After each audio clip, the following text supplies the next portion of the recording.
Bienvenida.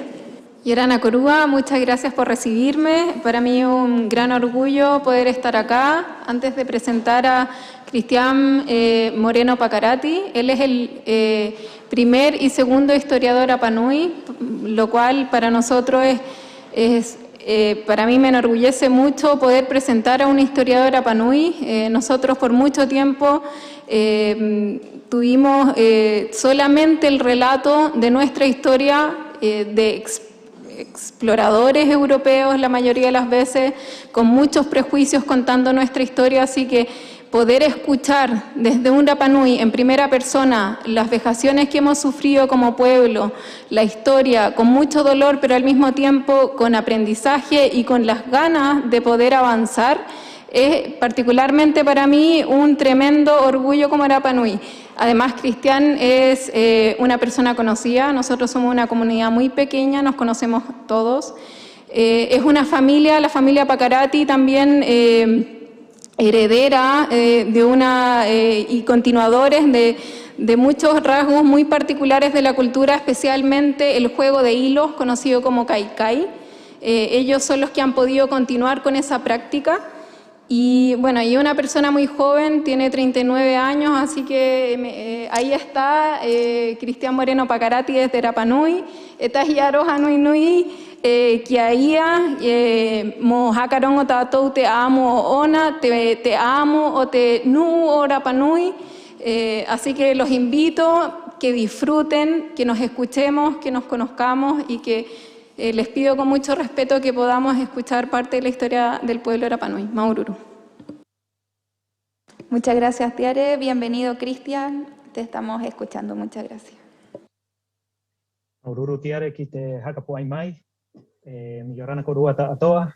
Buenas tardes. Les vamos a contar un poco de la historia del pueblo Rapanui y de su relación un poco turbulenta con el Estado de Chile desde los inicios de esta relación, que podría decirse comienza en el siglo XIX, en un contexto histórico bastante particular en el Pacífico, que es una época de expansión imperial de las grandes potencias y expansión imperial, podríamos decir también, de Chile, que no quiso ser menos en este escenario global. Chile ya había comenzado un poco su expansión imperial hacia el sur, por supuesto, anteriormente, en las tierras que hoy en día son el sur de Chile, y también hacia el norte, en la Guerra del Pacífico.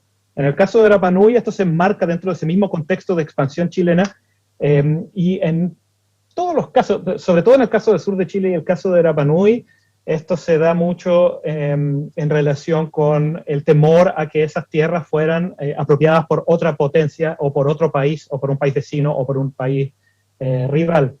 Sin embargo, el proyecto original de Chile de expandirse hacia Pascua fue probablemente...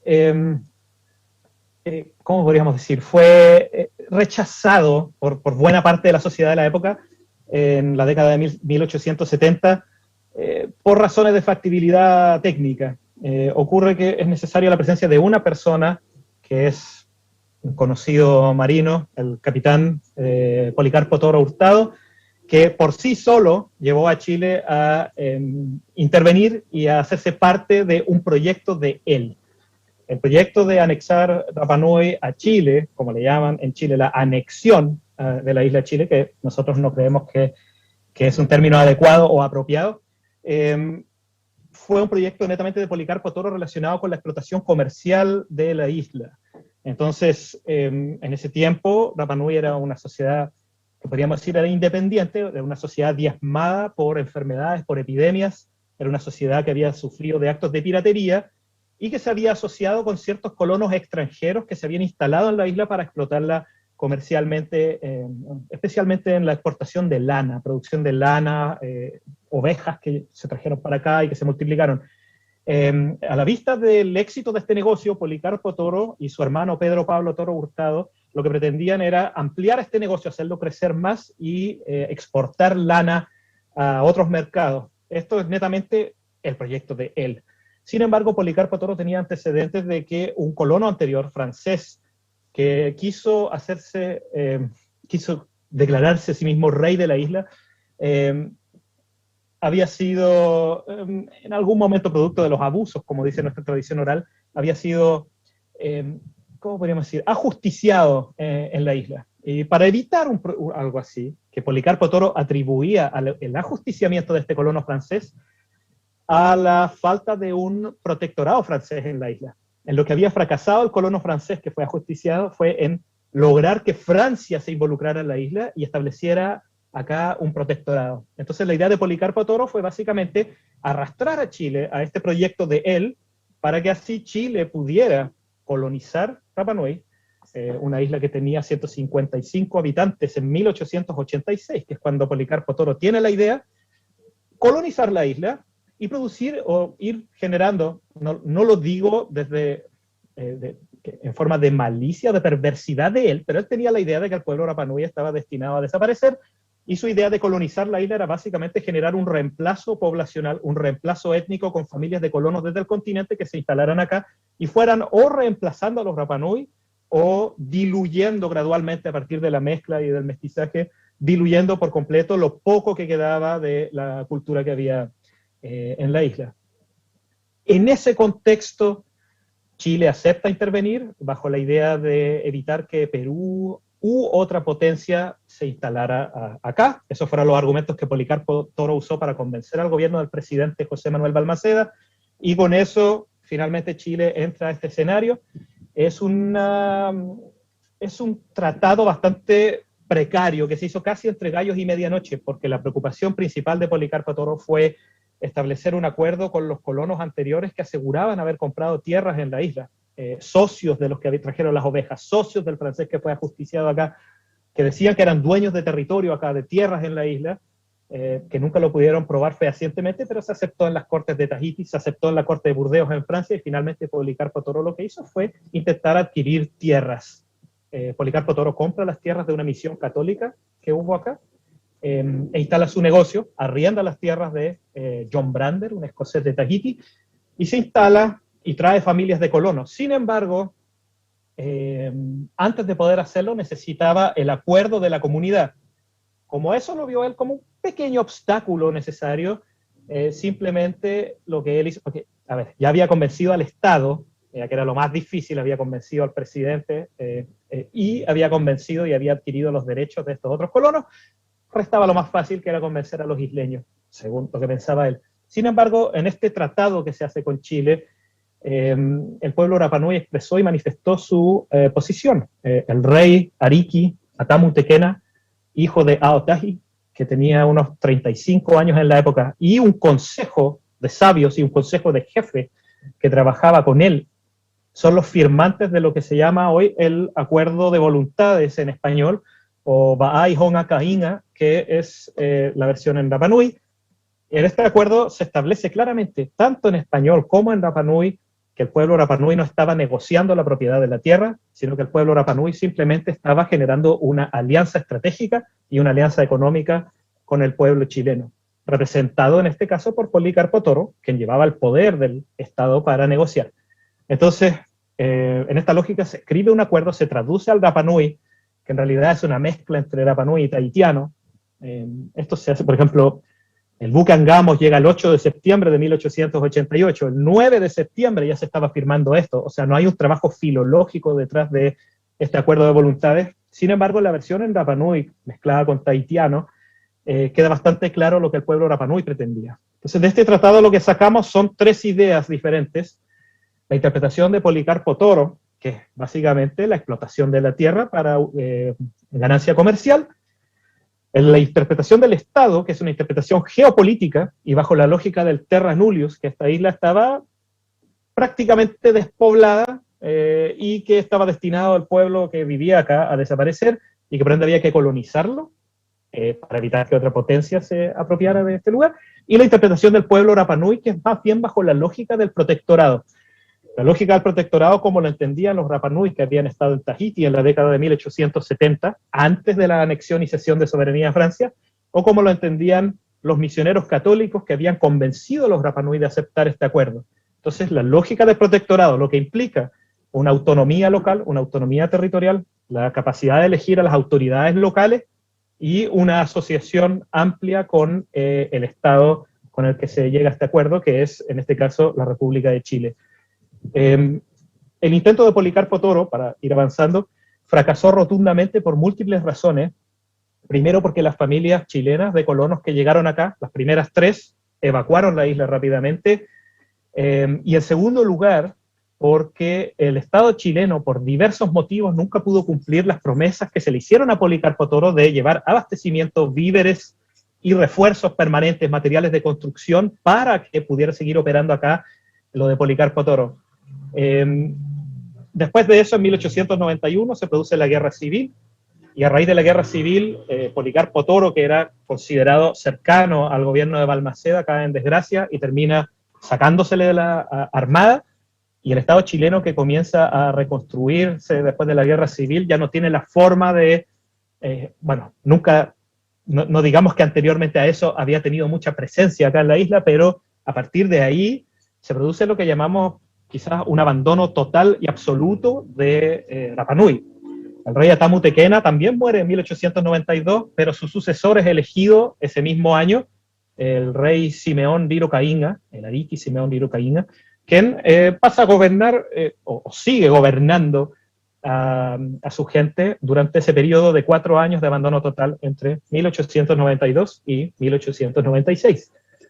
Lo que ocurre es que, producto de la caída en desgracia de Policarpo Toro, esas tierras que él había arrendado quedan un poco en el aire, y surge un comerciante avecindado en Valparaíso llamado Enrique Merlet, y este señor Enrique Merlet tenía los recursos para adquirir esas tierras que Policarpo Toro había arrendado. El Estado se rehúsa a comprar esas tierras porque el Estado asumía que ese acuerdo, que nunca ratificó, ese es otro tema también, el acuerdo de voluntades jamás fue ratificado. Ustedes pueden leer cada discurso del presidente Balmaceda después de 1888 y no hay jamás ni una sola mención a Rapa Nui. 0, no existía, pero el Estado chileno, cuando Policarpo Toro va e intenta que Chile adquiera las tierras de Rapa Nui que estos colonos decían tener, el Estado chileno prefiere no involucrarse porque asevera que la isla ya es de su soberanía. Se confunden estos conceptos también, soberanía versus propiedad. O sea, hay una confusión bastante grande en todo este proceso. En 1896, entonces, la compañía Merlet solicita trabajar la ruta marítima desde Valparaíso a Pascua y el uso de los puertos en Isla de Pascua, como se llamaba Rapa Nui en esa época, y el Estado chileno se lo garantiza. El señor Merlet envía a un representante de él, el administrador de la compañía Merlet, que se va a dedicar a la producción de lana en la isla, don Alberto Sánchez Manterola, junto con su familia. Y aquí comienza el proceso de arriendo de la isla, en la cual se considera que el Estado arrienda la isla, pero lo que en realidad ocurría es que este comerciante que había adquirido las tierras desde otro lado, por la otra vía, ¿no? Lo que decía era básicamente pagarle una cifra ínfima al Estado para usar la ruta marítima de los puertos de Rapa Nui, que no había puerto tampoco, había un pequeño muelle en el sector de la costa oeste. Entonces, en este momento, como Chile no tenía presencia en la isla, como Chile ni siquiera estaba mandando regularmente barcos a la isla, lo que hace Chile es darle a esta empresa del señor Merlet, y en este caso al administrador del señor Merlet, el título de subdelegado marítimo, que pasa a ser la autoridad de la República en Rapa Nui. El señor Sánchez Manterola entonces empieza a ejercer este doble cargo, que por un lado tiene el poder empresarial que le dio Merlet y supuestamente la propiedad de las ovejas que hay acá en la isla y toda la infraestructura de producción de lana que había acá, y por otro lado tiene el poder del Estado, y no duda en ejercer el poder del Estado chileno para garantizar que su empresa esté funcionando como estima que debe funcionar. Ahí comienzan las violaciones sistemáticas de los derechos humanos en la isla, y especialmente importante es el encierro del pueblo Rapa Nui en unas 500 hectáreas en lo que se llama hoy en día el gueto de Hangaroa, lo que se construye la empresa del señor Merlet, que también era entonces representante del Estado en Rapa Nui. Es un muro de 2 metros de altura que rodeaba el sector de lo que actualmente es Hangaroa, y ese espacio de 500 hectáreas en Hangaroa pasa a ser una verdadera cárcel acá en Rapa Nui, y cualquiera que saliera de esa cárcel, cualquiera que cruzara el cerco, se arriesgaba a los castigos más brutales que se puedan imaginar. Esta situación continúa hasta 1903, en el momento en el cual hay un cambio de propiedad en la compañía, y después continúa bajo una nueva compañía hasta 1966 prácticamente. O sea, desde 1896 hasta 1966, el pueblo Rapa Nui solamente tenía derecho a estar, a edificar, a plantar y a tener sus animales dentro de estas 500 hectáreas de una isla que tiene 16.000 hectáreas y cuya propiedad se puede verificar genealógicamente. Está el libro de nuestro Consejo de Ancianos, Te Mau Hatu Rapa Nui. Se puede verificar dónde vivían los ancestros de cada Rapa Nui vivo hoy en día y cómo eran, entonces, y ejercían la propiedad y el uso de la tierra por todo el territorio del pueblo Rapa Nui. Durante este proceso de encierro ocurren varias cosas porque el pueblo Rapa Nui no se había rendido a reivindicar sus derechos y a tratar de exigir que el acuerdo de voluntades se cumpliera. Sin embargo, lo curioso es que el pueblo Rapa Nui siempre reaccionó contra la compañía, entendiendo que la compañía se había entrometido en un acuerdo entre estas dos partes que son el Estado y los Rapa Nui. Entonces los Rapa Nui intentaban siempre razonar con el Estado cuando el Estado venía. Para los Rapa Nui el Estado no es el señor Sánchez Manterola, el señor Horacio Cooper o el señor Henry Percival Edmunds, que eran los administradores de la compañía sucesivos hasta 1929, sino que para los Rapa Nui el Estado chileno era la corbeta General Baquedano, que empezó a venir a la isla desde el año 1900 en adelante, y cada vez que llegaba la corbeta ellos solicitaban audiencia con el capitán y le solicitaban al capitán que los ayudara a liberarse de estos déspotas que estaban en la isla y que se hacían pasar por el Estado. O sea, hay una dosis de, por supuesto, de incomprensión. Dentro de la isla era imposible saber que el Estado estaba en concomitancia con esta organización privada que estaba aquí. Entonces, durante ese proceso de encierro, lo que ocurre es que en 1898 se produce una primera revuelta que fue liderada por el que ya mencioné, el rey Simeón Riro Caíña. El rey Simeón Riro Caíña, para evitar derramamiento de sangre acá contra la gente de la compañía, lo que hace es pedirle a la compañía si puede abordar un barco, viajar a Valparaíso y conversar con el presidente de Chile. Sin embargo, si bien la compañía le permitió viajar con guardaespaldas, entre ellos estaba mi tatarabuelo Juan Tepano Orano, estaba José Piribato, estaba Juan Araki, todos ellos viajan acompañando al rey Riro a Valparaíso. Sin embargo, el rey Riro en Valparaíso es recibido por agentes de la compañía, y recordemos que la compañía hacía las veces de Estado en la isla, y estos agentes de la compañía envenenaron al rey Simeón Riro Caíña, y el Ariki Mau muere allá en Valparaíso, y su cuerpo se perdió, fue enterrado en una fosa común en algún cementerio de Valparaíso, y restos simbólicos del rey fueron traídos a la isla recientemente, por ahí por el año 2004, si no me equivoco, o 2006, ya no recuerdo bien en este momento. Un Ariki fallecido en el continente, el Ariki Mau, el rey de la isla, elegido democráticamente en 1892. Siempre se habla mucho de esto, de que Nueva Zelanda fue el primer país donde las mujeres votaron en una elección democrática. Sin embargo, acá en Rapa Nui las mujeres votaban ya en 1892 y fueron parte sustancial de la elección del Ariki Simeón Riro Caíña. Después de esto se generan dos revueltas más, una liderada por Enrique Ica y otra revuelta más liderada por el rey Moisés Tu'ujereveri. Sin embargo, la revuelta liderada por el Moisés Tu'ujereveri fue aplastada y sofocada por la llegada de la corbeta General Baquedano en 1902 bajo el capitán comandante Basilio Rojas Velázquez. Cuando llega este barco, estaban los oficiales indignados porque sentían que se estaba vulnerando a las autoridades legítimas del Estado chileno acá en la isla, y por ende lo que se hizo fue enjuiciar a los cabecillas, deportarlos, llevarlos al continente. 4 de los líderes de este movimiento contra la compañía fueron llevados a Chile continental y nunca más se supo de ellos. Sabemos que uno de ellos murió a bordo de la corbeta General Baquedano y está el parte a la llegada a Talcahuano, está el parte de su defunción. De los otros 3 no se supo su destino, solo que Nicolás Teao estuvo un tiempo trabajando como carbonero en los barcos a vapor que salían de Valparaíso, pero después se le pierde el rastro completamente. Nunca volvieron a la isla, nunca se reencontraron con sus deudos, nunca se trajeron los cuerpos para acá, así que comienza ahí un proceso de terror, en el cual cualquier persona que quisiera ejercer su derecho a rebelión, cualquier persona que quisiera protestar contra las injusticias de la situación terrible en la que se encontraba el pueblo Rapa Nui encerrado en este gueto, desprovisto de sus fuentes de sustento principales, los mejores sitios de pesca, por ejemplo, desprovisto de las mejores fuentes de agua dulce, todo esto reservado para la compañía, o todo esto reservado para los animales de la compañía, hace que se genere ese riesgo, ese temor permanente, esa espada de Damocles, donde cualquiera que quiera rebelarse corre el riesgo de ser subido a la Baquedano la próxima vez que llegue, y deportado y llevado al continente y desaparecer. Nunca más volver a la isla y nunca más ver a la familia.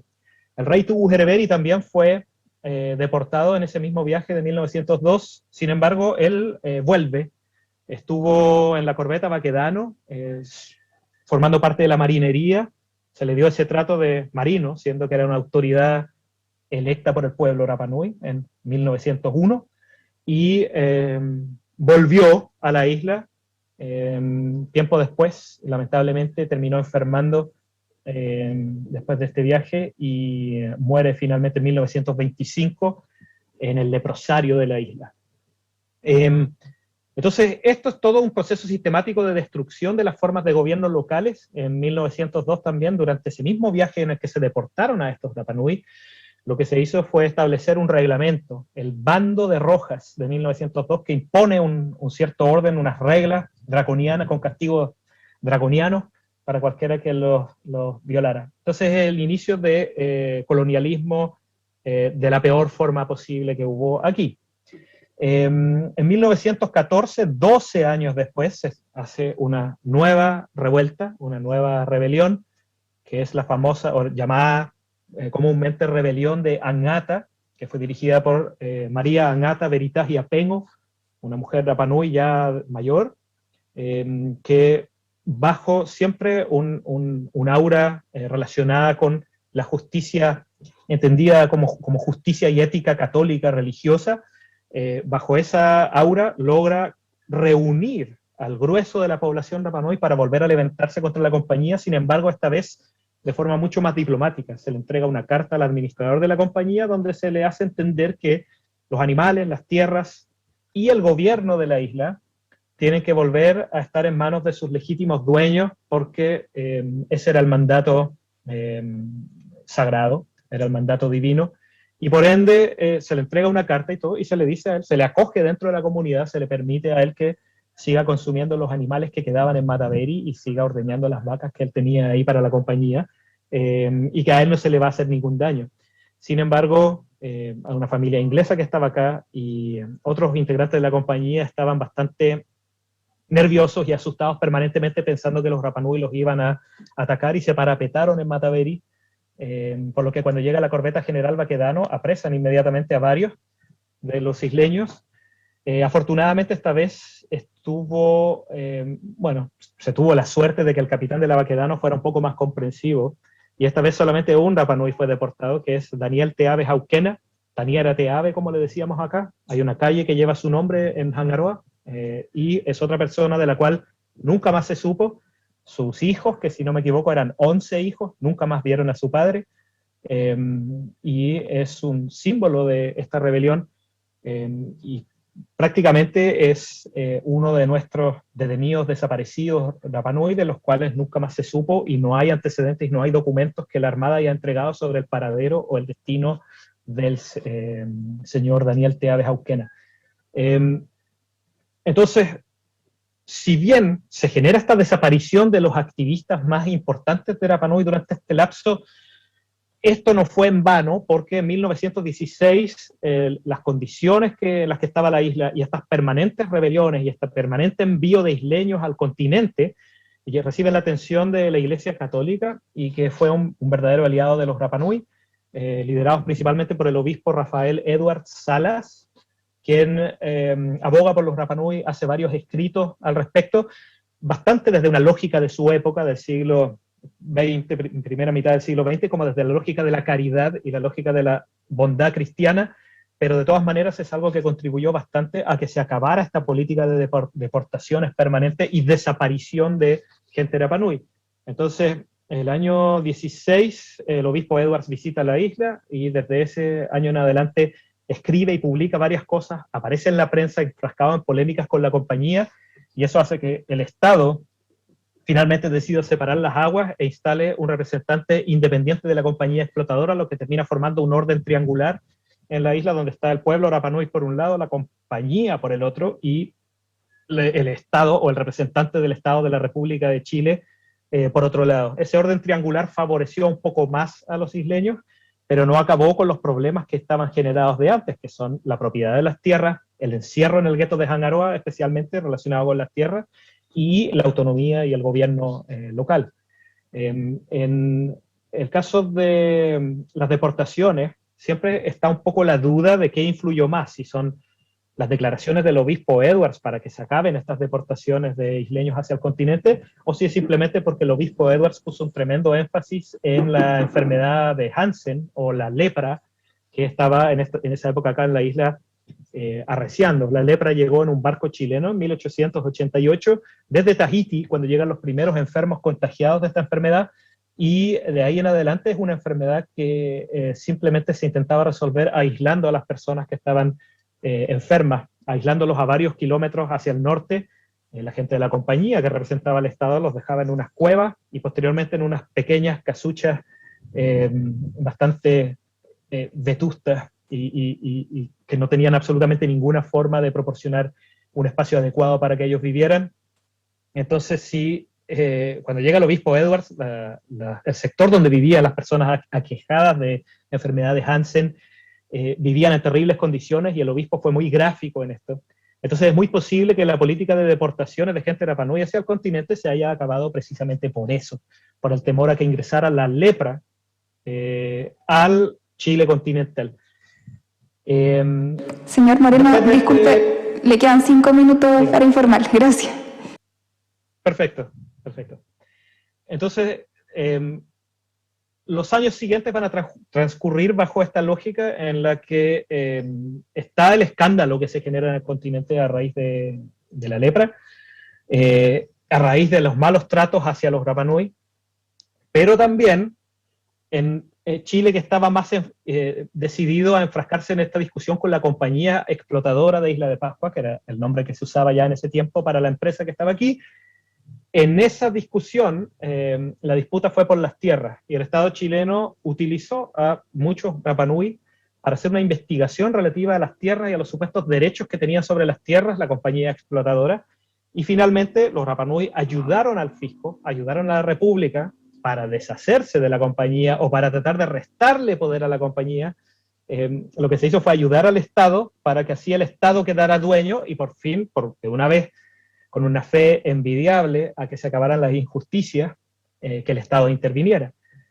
Sin embargo, el Estado lo único que hizo fue, después de ganar, de recibir esta victoria contra la compañía explotadora, lo único que hizo el Estado fue inscribir las tierras de la isla como su propiedad, como propiedad del fisco en 1933, en lugar de reconocer a los verdaderos dueños de la isla, que eran los propietarios de la isla, que era el pueblo Rapa Nui. Entonces esa inscripción fiscal que se hace en 1933 todavía está hasta el día de hoy, excepto en algunas tierras que fueron devueltas dentro del área urbana, dentro del radio urbano de Hangaroa, pero todo el resto, fuera del radio urbano de Hangaroa, siguen siendo tierras fiscales, pese a que hay una concesión para la administración del llamado Parque Nacional a la comunidad indígena polinésica Maujenúa. El asunto de la usurpación de las tierras sigue ahí. Maujenúa no tiene la propiedad de las tierras, sino que tiene una concesión otorgada por el Estado para administrar estas tierras. Después de eso continúa el gueto de Hangaroa, y en la década de 1950 la compañía finalmente se va y se inicia un proceso que es lo que podríamos llamar nuestro verdadero régimen militar que tuvimos en Rapa Nui, cuando la isla pasa a estar con presencia permanente bajo el control de la Armada de Chile y sujeta a los reglamentos y normas de la Armada, donde se instalan estos capitanes de barcos que administran la isla como si fuera un barco. donde la población le debía un respeto, le debía reverencia, tenían que sacarse los sombreros, se prohibió hablar el Rapa Nui. Las personas que transgredieran cualquiera de las normas de la Armada sufrían castigos como calabozos, latigazos, y especialmente las mujeres que no siguieran estas normas, a las mujeres Rapa Nui se les rapaba la cabeza como señal de vergüenza. Entonces, ese proceso continúa hasta la Ley Pascua, que es la Ley 16.441. Con esto ya vamos a ir terminando. La Ley Pascua, que se ha promocionado mucho como la ley, que es la verdadera anexión. La Ley Pascua es la que, a través de la cual, después de 78 años, sin que los Rapa Nui fueran ciudadanos chilenos, pero que estaban de todas maneras sujetos a un orden colonial chileno, 78 años después recién son reconocidos como ciudadanos y pueden sacar su carnet de identidad. La primera persona en sacar su carnet fue Sofía Hey, cuando se abre finalmente el registro civil. Pero esa ley, pese a que sí terminó con la injusticia del gueto y los Rapa Nui por fin pudieron salir otra vez de Hangaroa y poder recorrer su propia isla, cuando hubo una generación completa que no lo pudo hacer, esa ley no fue, es una ley completamente inconsulta, es una ley donde no participaron en términos fundamentales ningún Rapa Nui, sino que es una ley donde algunos isleños que vivían ahí, que estaban todavía en el colegio, se les hicieron 2 o 3 preguntas, pero la ley finalmente se discutió por completo al interior de las oficinas del Congreso de la época, y finalmente en base a eso, y en base a una caricatura que se había creado sobre cómo son los Rapa Nui, se diseñó esta ley con estas normas específicas y ciertas normas especiales que en algunos casos son beneficiosas para nosotros, pero en otros casos son justas para nosotros en ciertos casos, pero en otros casos son totalmente absurdas y han continuado violando los derechos humanos, especialmente de las mujeres Rapa Nui. Así que, bueno, como se me acaba el tiempo, lo voy a dejar ahí. Por supuesto que esto da para muchísimo más, pero creo que eso da como una idea general. Los problemas que sigue teniendo el pueblo Rapa Nui con el Estado chileno hasta el día de hoy se originan en todo este proceso que parte con el acuerdo de voluntades y continúa con la Ley Pascua hasta el día de hoy. Eso, Maururu, muchas gracias por escucharme.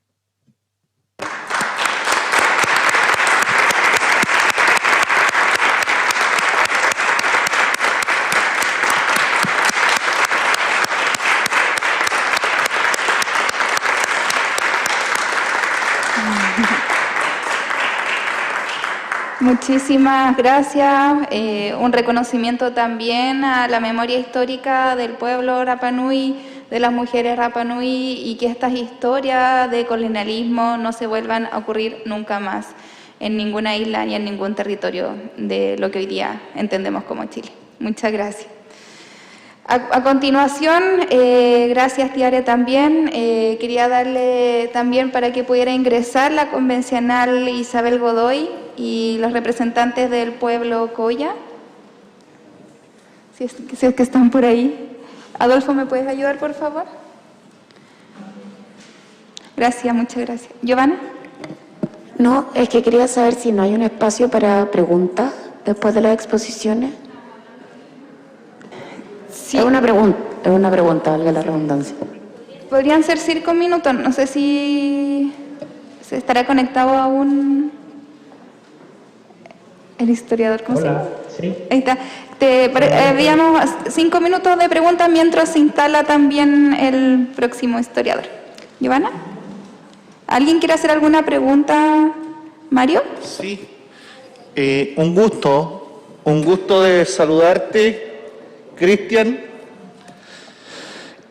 Una pregunta en relación a los temas pendientes que tiene el Estado chileno con el pueblo Rapa Nui. ¿Cuál es tu sensación? ¿Cuál es tu esperanza en relación a esta construcción que estamos haciendo de esta nueva Constitución? Bueno, para mí lo esencial es el reconocimiento al acuerdo de voluntades como lo entendió el pueblo Rapa Nui.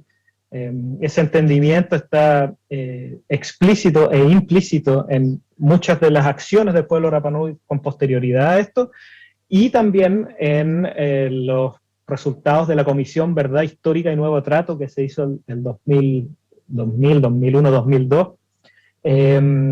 y que, bueno, hay 3 textos que generó el pueblo Rapa Nui. Fue difícil, digamos, que todos quisieron estar y firmar el mismo texto, pero en los 3 textos son las mismas ideas, que es la idea de la autonomía administrativa, la autonomía para elegir a nuestras autoridades locales aquí en Rapa Nui, que es lo más importante y de lo cual ya hay múltiples antecedentes en la Polinesia. Hay muchos ejemplos de cómo naciones insulares funcionan con naciones, digamos, continentales o más grandes, y especialmente relevante, y yo creo que es algo que acá en la isla se ha conversado mucho, es el caso de las Islas Cook con Nueva Zelanda.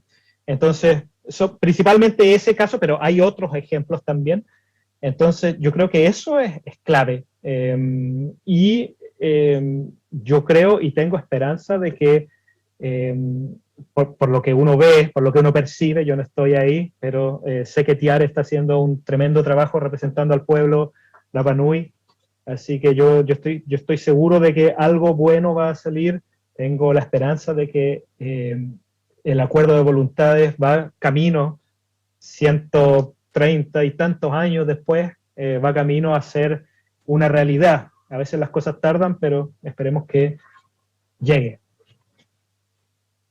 Gracias, Cristian. Le voy a dar la palabra a Ruth Hurtado. Y igual quería hacer una pregunta bien concretita también. Sí, gracias, Cristian, por la exposición. Nos hubiera gustado, la verdad, que escuchar mucho más tiempo, pero sabemos que los tiempos son acotados. Ustedes tienen un gran avance respecto, si los comparamos, digamos, a los otros pueblos en relación a que tienen su propia ley, ¿cierto? La ley Pascua, creada en 1966, a diferencia de la ley indígena, que es de 1993. Si bien la ley indígena destaca 2 artículos como muy importantes para ustedes, que son el artículo 66 y el 67, pero un poco quizás relacionado a lo que preguntaba Mario, ¿qué más falta o cuáles serían las modificaciones jurídicas que ustedes quisieran integrar a través de la nueva Constitución, pero llevándolo a la ley Pascua, por ejemplo, o a lo que hoy día existe a través de la ley 19.253, que es la ley indígena, para el pleno funcionamiento o la plena, porque ustedes son muy, además, adelantados porque tienen un sistema de autodeterminación bien importante, son bien rigurosos en su forma, y la verdad que se han manejado muy bien también en eso. Entonces, ¿cuáles son los pasos que ustedes ven o lo que debería ser incorporado, ya sea en la nueva Constitución, pero además modificar en estas 2 leyes que yo hacía mención anteriormente? Gracias. Gracias, Ruth. Y mi pregunta es bien similar, pero quería preguntarte, desde como la perspectiva histórica, ¿cuál consideras tú que serían medidas idóneas de reparación hacia el pueblo Rapa Nui? Eso, gracias.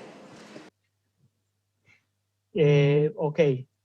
A mí esa pregunta me complica un poco responderla yo como individuo. Yo creo que eso tiene que ser algo mucho más discutido y mucho más conversado a nivel comunitario.